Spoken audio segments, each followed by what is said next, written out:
नमस्कार दोस्तों, एक नई लर्निंग के साथ हाजिर हूं और आज की इस लर्निंग में एक न्यूली लिस्टेड आईपीओ वाली कंपनी को लेकर हम लोग चर्चा करेंगे। कंपनी को लेकर चर्चा करेंगे जो इसका नाम डैम कैपिटल है। और डैम कैपिटल के बारे में यदि देखा जाए तो ये कंपनी कहती है कि हम इक्विटीज कैपिटल मार्केट वाली ट्रांजेक्शन्स में डील करती देखी गई, जहाँ पे अलग अलग कंपनी की सर्विस प्रोवाइड करती है, चाहे वो जेएसडब्ल्यू इंफ्रास्ट्रक्चर्स हो या फिर कह सकते हैं कि इनके पास यात्रा डॉट कॉम हो या फिर इनके पास ऋषभ इंस्ट्रूमेंट हो, एलवांस हो। ये सभी जो कंपनियां रिसेंटली की बात कर रहा हूँ जिसमें कंपनी का योगदान रहा है। क्या योगदान रहा है? ये कैपिटल मार्केट सर्विसेज प्रोवाइड करती है। साथ में company margin and acquisitions financial sponsored groups जो अलग अलग हैं उसको सर्विस प्रोवाइड करती है। कॉर्पोरेट फाइनेंस एडवाइजरी की सर्विस प्रोवाइड करते हैं, जहाँ पे केयर एज हो या वेल्सपून हो, मेजस्को हो, इन सब कंपनियों को लेकर के इनकी वेबसाइट्स पे डेटाबेस साझा करती है। जो रिसेंटली कुछ लिस्टिंग हुआ था उसमें इनका कारोबार रहा था, जहाँ पे आरबीएल बैंक हो, विंडस्लार हो, ग्रीन मार्क जैसे कंपनी हो या फिर लक्ष्मी ऑर्गेनिक, और जिसमें आईपीओ आई थी उसको लेकर कंपनी का कारोबार देखने को मिलती जाती है, जो कि इक्विटी कैपिटल मार्केट वाली सर्विस प्रोवाइड कर। साथ में इन्वेस्टमेंट बैंकिंग की सर्विस रहती है। इन्वेस्टमेंट बैंकिंग के अलावा कहते हैं कि इनके पास ऑफर डॉक्यूमेंट और ट्रांजेक्शन में इनके पास कॉर्पोरेट एडवाइजरी सर्विस हो या डील अनाउंसमेंट का काम हो, इंस्टीट्यूशनल इक्विटीज में चाहे वो ब्रोकिंग का काम हो, रिसर्च का काम हो, इस सारे के सारे काम करती है। एक तरह से कह सकते हैं जो एक इन्वेस्टमेंट बैंकिंग वाली कंपनी के तौर पे कंपनी कामकाज करती है, इन्वेस्टमेंट बैंकिंग वाली कंपनी को लेकर। डैम कैपिटल का रिसेंटली आईपीओ आया था और आईपीओ के बाद की बात करूं, सबसे पहले हमारी नजर जाती है जो कंपनी का जो पैसा लिया वो पैसा गया कहाँ। सबसे पहला सवाल ये होता है जो पैसा आया था वो पैसा कहाँ गया। इसके लिए जवाब मिलता है कि कंपनी के पास 1 रुपया भी पॉकेट में नहीं गया। कंपनी के बिजनेस के लिए 1 रुपया भी नहीं गया। सारे के सारे जो पैसे थे 840 करोड़, वो एग्जिस्टिंग प्रमोटर्स अपने पॉकेट में लिए और निकल लिए। तो फिर मार्केट में ये ऐसा आया क्या?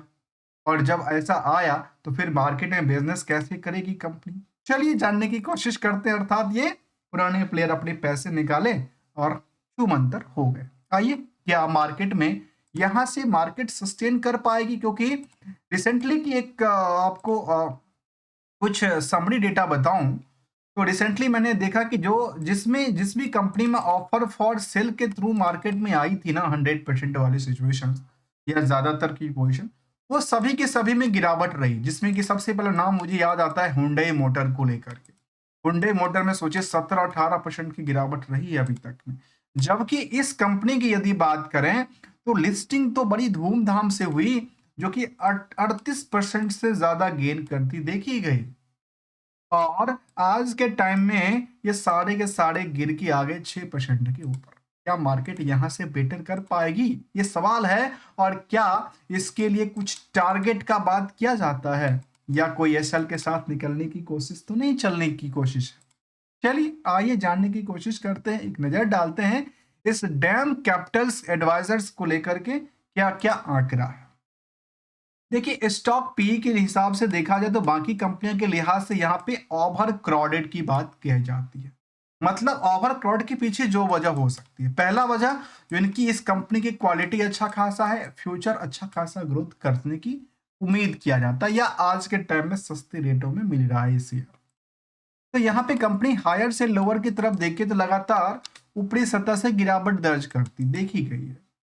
इसके अलावा क्या आरओई आरओसी की आंकड़ा तो काफी अच्छा रिटर्न बात कहती है। प्रमोटर के पास कंट्रोल 40% के आसपास की साझा करती है। तो कुछ और पहलू को जानने की कोशिश करें तो नेट इनकम मार्जिन कहती है करीब 40% तक। 40% कमाई कम नहीं होता है और डैम कैपिटल के 40% की कमाई को सेव करने की साधन है। जबकि इनका जो डेटाबेस लास्ट देखा जाए दिसंबर 24 का जो डेटाबेस सामने आया उसमें देखा गया कि मार्केट में अच्छी खासी यहाँ पे सेल्स क्रिएट करती देखी गई। ऑपरेटिंग प्रॉफिट मार्जिन में लंबी ऊंचाइयों पे जाकर जगह क्रिएट किया, तो वहीं पे नेट प्रॉफिट मार्जिन में भी अच्छा डबल के आसपास क्यू के हिसाब से देखा तो 2.5 गुना हो जाता है। जबकि यदि आप वाई वाई के मुताबिक देखते हैं तो भी करीब 2.5 गुने के आसपास रह जाती है। तो मतलब मार्केट में बड़ी उछाल आई, लेकिन उछाल के साथ साथ मार्केट ने इसको रिजल्ट का पर्सपेक्टिव कहाँ लिया, कहाँ 280 के आसपास आ गई थी, आजकल वही 300 के आसपास चलती देखी गई है। क्या यहाँ से बाउंस बैक क्रिएट करेगी, क्योंकि यहाँ पे वॉल्यूम काफी तगड़ी आ रही है, वॉल्यूम काफी तगड़ी देखी जा रही है। इसको लेकर के जब आप सीजीआर के डेटाबेस को देखते हैं तो ईयर ऑन ईयर बेसिस में सेल्स में लगातार अपट्रेंड था, प्रॉफिट में अपट्रेंड की बात कहती है 725% तक की, और ये तो फिलहाल अभी नहीं है, जबकि रिटर्न ऑन इक्विटी को लेकर के अच्छी खासी 56% तक रिटर्न की बात कहती है। नेक्स्ट पड़ाव कहता है इसको लेकर के जो निवेशकों का इंटरेस्ट इसमें करीब करीब 2 लाख से ज्यादा के आसपास कहती है। फिलहाल यहाँ पे लगातार बल्क डील सामने आया है, जहां 28 तारीख को भी कुछ बड़े प्लेयर ने खरीदारी और बिकवाली किया। तो ये तो मार्केट के सेंटिमेंट के ऊपर डिपेंड करता है, क्योंकि हमने पहले कहा यहाँ पे वॉल्यूम तगड़ी आ रही है, वॉलेटिलिटीज काफी ज्यादा दर्ज करती लिक्विडिटीज काफी ज्यादा दर्ज करती देखी गई। जबकि पेयर्स से यदि कंपेयर करते हैं, जहां पे मोतीलाल ओसवाल हो, ICICI सिक्योरिटीज हो, एंजल वन जैसे कंपनी शामिल है, तो वहां पे इन कंपनियों में बाकी कंपनियों की रफ्तार से काफी ज्यादा भीड़ का आंकड़ा कहता है। जबकि मार्केट कैप काफी छोटी सी है, और वर्किंग यदि हम उनकी नेट इनकम मार्जिन की तरफ देखा जाए लास्ट 12 महीने की डेटाबेस के मुताबिक, तो जहां मोतीलाल ओसवाल करीब 35% की कमाई को सेव करती है, तो वहीं पे इनका कमाई उससे ज्यादा है, करीब 39% के आसपास। जबकि इससे बड़ा कोई और कम प्लेयर नहीं है जो कि ज्यादा कमाई करती हो। तो ये कमाई के लिहाज से देखा जाए, जबकि डेट टू इक्विटी के लिहाज से देखा जाए, इन सब लिहाजों से मार्केट में इनको जगह क्रिएट करती देखी जा सकती है आने वाले समय को लेकर। जबकि यदि इनकी FIDI की होल्डिंग को देखा जाए तो बाकी कंपनियों से कंपेयर यदि करते हैं, तो बाकी कंपनी से कंपेयर करने पे कुछ हद तक यहाँ पे अच्छी खासी दर्ज करती देखी गई है। जी सोचिए, जहां मोतीलाल ओसवाल एक पुरानी प्लेयर, वहां पे 14% नहीं है, यहाँ पे 14% से ज्यादा की होल्डिंग किसके पास है, DI के पास है। और उस DI की लिस्ट में भी ये कहता है कि यहाँ पे कंपनी के DI की लिस्ट में कौन से बड़े प्लेयर हैं, तो कहते हैं विशिस, SBI, जनरल इंश्योरेंस, केवल एक कुछ, बाकी बाकी कौन है जी। अब ये भी एक सवाल बन जाता है, बाकी कौन है, बाकी क्या वैसे ही कुछ लोग हैं जिन्होंने ऐसे लेके रखा है।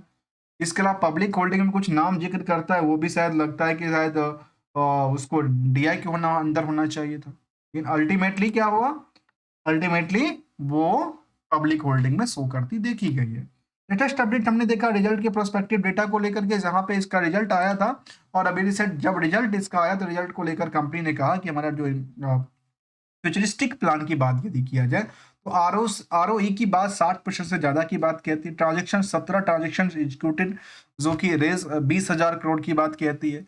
जहाँ पे प्रॉफिट आफ्टर टैक्स की बात किया जाए तो करीब 95 करोड़ के आसपास, जो कि up to 154% in the YOY database को लेकर के। ऐसे नेट रेवेन्यू में अच्छी खासी ग्रो देखी गई, फाइनेंशियल के अंदर लगातार ग्रो करती देखी गई। तो डैम कैपिटल ट्रांजेक्शन को लेकर कहते हैं कि हमारे पास 5 IPO लेके आई, जहाँ पे 11,000 करोड़ फंड को लेकर 4 QIP लेके आई।